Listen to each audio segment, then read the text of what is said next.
And there was another story. No, but that's incomplete. Your mother was so anxious to see that Baba, but then she got so involved worrying about her fiancé that she just didn't get anything from Baba that day. That's Did Eruch give you on the tape that story about Baba's explanation of when one is angry? Was it given on tape? It was? I think, I can't remember. Yes, then it is. Then it is. Well, you probably have to tell us another time because it's on tape. You probably wouldn't. Whatever it is, one day, Baba always used to ask us these things, you see. For instance, says, we talk of God all the time, and you have been living with me for so many years now, and then there is no other talk but of God, or the God-man. But after all, what is God? Have you all given any thought to it? Baba would ask us that, all of a sudden. So then, of course, it was our duty to reply, you see, because we were not the ones with Baba who were the adorers, you see. We were the ones who used to comply with what Baba's orders were, or his wishes, or anything of the sort. We were not the ones to just gaze upon him, you see, in adoration and sit quiet. He didn't like that.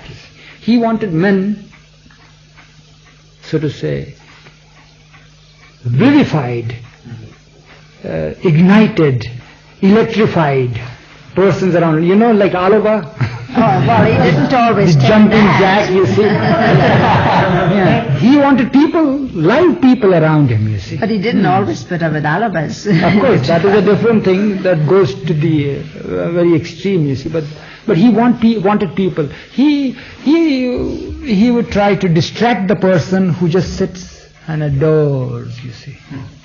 He would just ask him something or make him feel out of that adoration, you see. Or get up and do something. Yeah. So then all of a sudden he put this question like that. What's God after all? So people started saying things, what is God and all that. And there were some philosophers, Baba lovers, who started giving a philosophy on God, you see. And then there were some theosophists. So they, from theosophical point of view, they said. And so on and so forth, you see. So then of all this, you see, there was such a long explanation, and just God was not defined at all according to what Baba wanted it to be done. And Baba's definition was just 3 words of God. And he said that if anyone were to ask you what God is, or what is God, the answer to it, the perfect answer to it is, what is not God? That's the answer to it. You see? So such things as you find in the Wayfarers also succinctly put, you see, about the mind.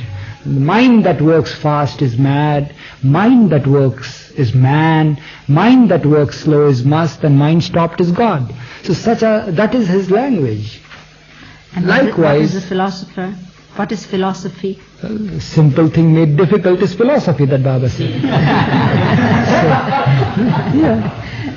That's what he would say, you see, like that. These are the things, all of a sudden he would say these things. And the real yoga? That's Yugo means yoga. Real yoga is you go. There's no other yoga other than you go. And I come, Baba says. You go and I come, that's yoga. Alright, whatever it be. So one day, likewise, Baba asked this. So do you all know why you people, when you all get angry, you shout at one another? Baba puts this question to us. So we, of course, try to explain in our own way as to why we shout. He says, we feel angry. He says, yes, but why do you shout? They are so close to one another. You see, why do you want to shout at the persons? So when somebody gave some explanation, I don't remember, you see. So it took about half an hour with the discussion and all that before the real explanation came from Baba. Naturally, he used to give us scope to exchange our views, you see. Baba was a perfect person. He lived with us as man among men, not as God among men. Follow? So, time and again we forgot who he was. You see, he came so close. He was so very intimate that we forgot all the time. Had we ever remembered who he was, today you wouldn't have found us sitting by your side, sir. We would be by his side. But he made us forget, because it was our time to forget. Or at whatever it is, so he once asked why we shouted, why we raised our voice. So then there no yes, when we were angry. So there was no plausible explanation that satisfied Baba and all that. So Baba himself said, well, maybe that the distance that you create when you get angry is much more than when you are not angry. So what happens, Baba says, is when you feel angry or get angry on a person, he is far removed from your heart. Removed, far away from your heart. And that's why you raise your pitch, you see, and shout at the person and shout loudly at him. And the more you get angry, the louder you shout at him. That means you drive him further and further away from your heart. The distance you create. So that appealed to us, appealed to most of us. But well, we just nodded our heads, you see, like sheep. But then Baba didn't seem to be satisfied with the satisfaction expressed by us. So he tried to give a different angle. The viewpoint was quite different now. So he changed the topic and says, but do you know why people speak softly when they are close together? Because they come closer and closer. What happens, he says? You mean close together in proximity, in affection. When two persons love each other, what happens? There's no shouting at all, Baba says. It's just the opposite of the person who is angry or something to somebody. So what happens when a person is close to the other person, when a person loves the other person, they speak softly. The more they love, the softer is the tone. Till sometime you find that they whisper. Then the whisper becomes even less audible, you see. And then the audibility is no more. Then there comes a stage when the person is brought so close to the other's heart that there is no question of even whispering, there is just gazing. And then eventually you become just one with each other. So that's why do we shout at each other? Because we remove the person from our vicinity, from the vicinity of our heart. And when a person is brought closer, there's no need even to speak, or no need even for any exchange of speech. Maybe his silence is because of that reason, that he's so close to us, you see. That there's no need. We are so close to his heart, that he loves us so much that there is no need for speech, words. I think that's the best reason for his silence.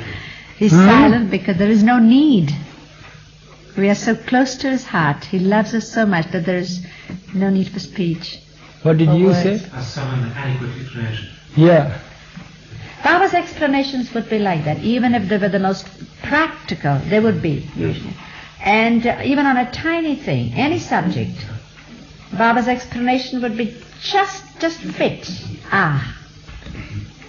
Yes, that's right. Like these explanations. I mean, they're complete, right? One day Baba asked us to, why do people pray to God with an expression that there is something above them, you see? They'd raise their hands. They raise their hands like anywhere you go in the world, you see. Anywhere. You may go and meet the aborigines in Australia, or the most sophisticated people, or anybody who is in touch with God, so to say. Just it's like this. Up. Why they look up? What is there in the skies? Why do they want to look up? Why do they raise their hands like that in supplication? Why? Why is that natural reflex of a human being in trying to invoke God's attention or blessing or whatever it is? Why? Why is it?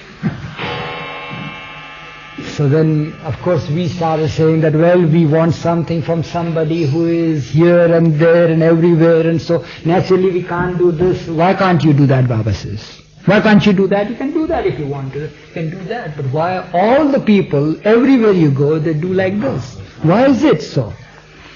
without any distinction of race, creed, caste, sex, anything like that. Why is it? She says it's but most natural, most normal, the most logical thing to do, you see. Because although we do not know through our minds that innately it is so, it is a fact, it's reality that which we to whom we pray to is beyond us. It's a sign, it's a symbolic expression of something. We are invoking the blessings or attention of somebody, something that we call God, beyond us. And mind, we know that mind is something here. There's something here.